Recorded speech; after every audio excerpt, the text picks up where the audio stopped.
Now, back to Face dito sa TV5.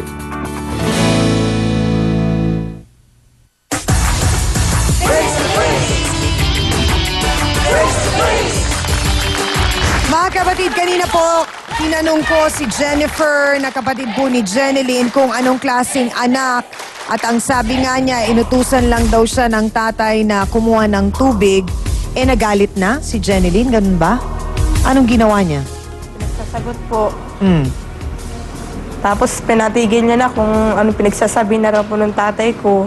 Ate Jennifer, napaliwanag ba sa inyo ng maayos kung ano ang problema kay tatay, kung ano yung sakit niya? Opo. Sinong nag-explain sa inyo? Sinong nagpaliwanag? Hindi po, dati po kasi gano'n na po talaga siya. Hindi, nung lumalaki kayo, paano po ninyo pinaliwanag, aling-laling? Na intindihin niyo ako dahil ganito ako, may sakit ako. Ganun. Mm. Napatingin po niyo siya sa doktor. Opo. Ano po ang sinabing kanyang karamdaman? Yung nasisiraan siya ng bait. Mm. So mula po nung nagsama kayo, hindi na po talaga siya nagtrabaho. Nakakatrabaho naman po siya, Oo. nagbibiyahe. Kaso lang po, pag lagi po nagpupuyat, bawal sa kanya yung Oh. susumpungin na siya. Oh, ano po yung sumpong na yon? Yung hindi siya nakakatulog, salita siya ng salita. Tapos sermon ng sermon sa amin, nagagalit siya. Oo. Yun lang. Hindi naman siya nananakit.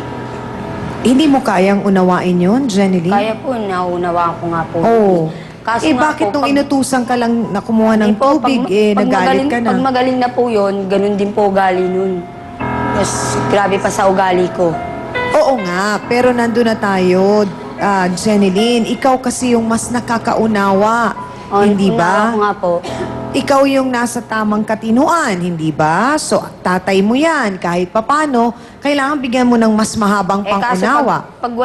pag magaling na po, wala na pong iniintindi. Parang gusto ko nga pong may sakit siya kaysa normal. Oo, kasi mas maintindi siya sa amin eh. Lahat, bigay niya, ito, bili kayong ulam. Pag wala pong sakit, wala, nasa sugalan lagi. Gusto lang namin malaman, Jeneline, napag-alaman kasi namin nang makausap ng mga staff ang nanay mo, sinasabing, pati na rin ang ate mo sinasabing 2 beses ka nang nakulong. Bakit? Sa barkada, Jennifer, bakit nakulong si Jeneline? Kasi shoplifter po. sa barkada. Chocolate. Sa barkada, hindi niyo siya pinagsabihan? Sa pera. Nagsabihan po, ganun pa rin po, Pera. ginagawa pa rin po niya. Kasi ang magulang ko hindi mahingi ng pera eh. Kaya gumagawa ko ng karapat-dapat na kamalian. At para po balanse ang lahat ng panig ng ating istorya ngayong umaga, kasama po ni Jenny ang kanyang partner. Narito po, si Ryan Calderon. Pasok!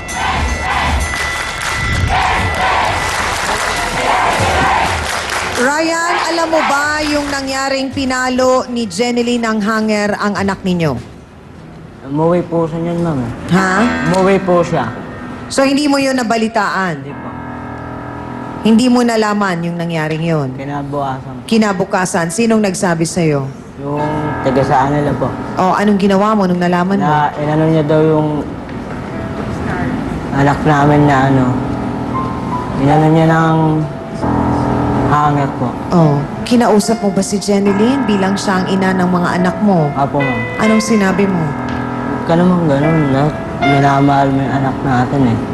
Bakit ang sinasabi ni Jeneline, pag nandun daw ang mga bata sa inyo, yung nanay mo daw, kung ano-ano, kumbaga itinuturo sa mga bata, hinahayaan na hawakan ang mga bagay na hindi dapat hawakan at hindi sinasaway. Ayaw po nila kasi umiyak yung bata. Ayaw umiyak daw yung bata. Ayaw po umiyak yung bata. Lakas ng boses Oh. niya. So ayaw ng nanay mo na umiiyak yung mga bata. Eh, paano Pagka nandun ba, pinapalo ni Jeneline ang mga anak ninyo? Apo, Dahil sa sa bahay. tigasan ng ulo. Yung kuko nga po nun, sira-sira na dahil ang mga laruan nun, martilyo eh. Eh kung mamaya makapalo ng bata, Bakit hindi nyo itabi ang martilyo? ayaw po itabi nila eh. Dahil hindi ko naman po yun bahay.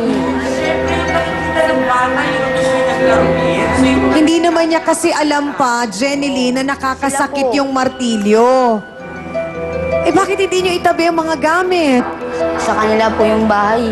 Parang merong hindi pagkakaunawaan ang dalawang ito. Nako, sa aming pong pagbabalik, malalaman natin kung ano ba ang problema nitong si Ryan at si Jeneline sa pagdidisiplina sa kanilang mga anak. Dito lamang po sa paborito ninyong talakserye, ang Face to Face.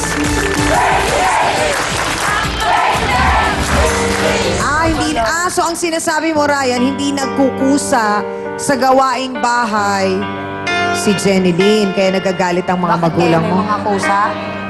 Wala sa ulog eh. Tayo nag-aaway niya, doon ka na lang kaya sa kabila. Miss Amy Perez would like to thank the following: Dr. Steve Margan of JAOC Dental Clinic,